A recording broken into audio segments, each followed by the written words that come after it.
Water, the key to life on this planet. Today we're going to cover how water's properties promote life.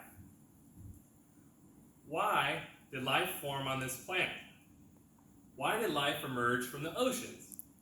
Today we'll cover important chemical and physical properties of water that allow for life to prosper on the planet, and perhaps on other planets across the universe. First, water is a polar solvent that acts as a great medium for interaction. Water has a high capacity for heat, giving the oceans the ability to regulate temperature on the planet, much like a thermostat.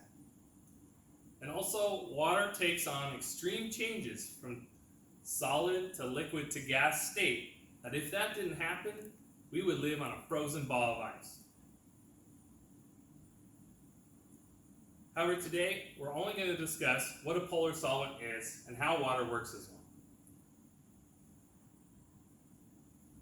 To understand that, we need to start with the basics.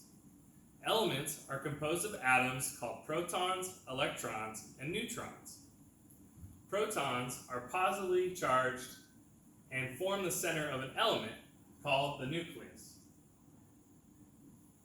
Electrons are negative and are attracted to the nucleus, so they orbit around the nucleus. Neutrons are neutral, and they are also located in the nucleus, and they provide stability. They also play a hand in different elements' radioactivity. There are also smaller subatomic particles, however that would be covered in a quantum physics course.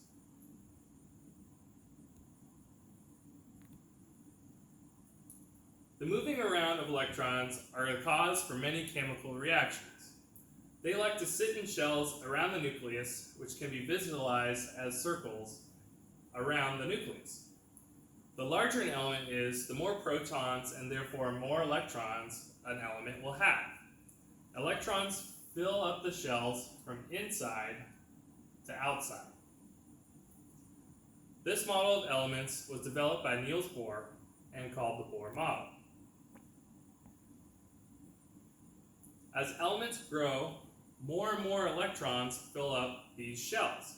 The first shell holds 2 electrons. The second shell holds 8.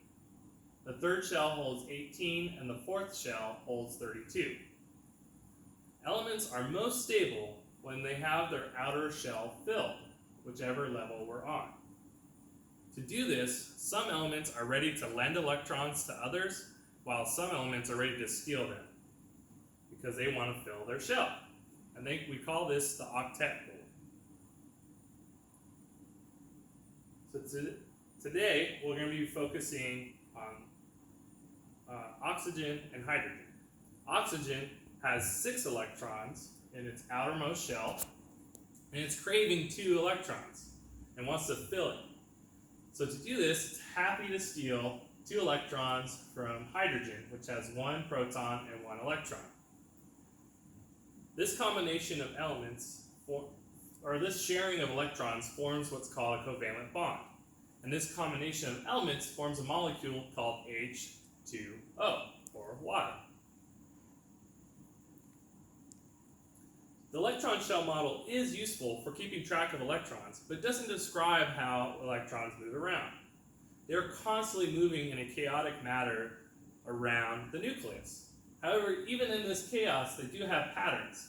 So we like to describe them as these orbitals, clouds, where we're most likely to find where an electron will be. And in each orbital, there's 2 electrons that can occupy this space. 1 electron here and 1 electron there, and so on. For the case of water, we're only going to be considering the s and the p orbitals. These orbitals form a tetrahedron, which would normally have a bond angle of 109 degrees. However, because oxygen has these 2 non-bonding electron pairs that are negative, they repel the electrons that are held within the hydrogen to a smaller angle at 104.5 degrees. This has implications in the way water changes physical states, which we'll discuss more in detail in a future lesson. So recall this diagram of covalent bonding where we have some shared electrons. Remember, oxygen is greedy and wants those electrons. This makes it more electronegative than hydrogen. So hydrogen ends up being slightly positive and the oxygen ends up being slightly negative. This is very similar to an arcade figure that we all know well, and I hope you love.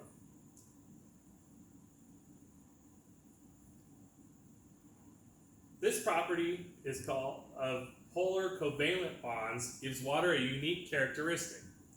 It can bond to itself from the slightly more negative to the slightly more positive part of different water molecules, and we called that a hydrogen bond. This causes water to stick to itself and other molecules that exhibit a charge. This gives the water the ability to separate ionic compounds, such as the salt crystal sodium chloride. When they combine together, the negative parts of the water like to attach to the positive sodium, and the positive parts of hydrogen like to attach to the negative chloride ion.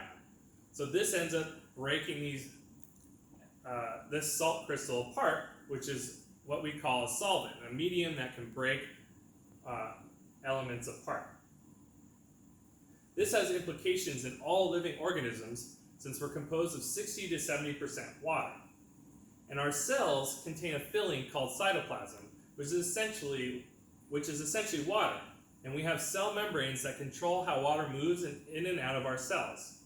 This can regulate which compounds or particles are in and out of our cells, which will become very important in how cells obtain nutrients or salts that help them perform functions for the cell to sustain itself. So, let's review. What makes up an element, and where do the protons go? In the center, it's positive, and then the electrons orbit around that, they're negative.